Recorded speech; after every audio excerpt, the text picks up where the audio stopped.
وہاں سے در اندازی ہوئی ہے. اب آپ پالیسی بنا لیں, وہ حملے رکوا لیں, بڑی اچھی بات ہے. اچھا, اپنا اثر و رسوخ استعمال کریں, اور جو ہمارے قبائلی علاقے کے لوگ ہیں وہ بھی اس کو اپنا پورا زور لگا دیں, روک لیں, امن قائم ہو جائے.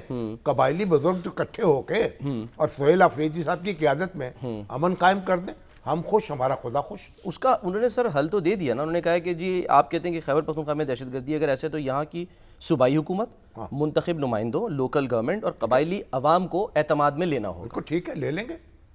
اب صوبائی حکومت کی اپنی بھی ذمہ داری ہے, اور وفاقی حکومت بھی اعتماد میں لے لے گی.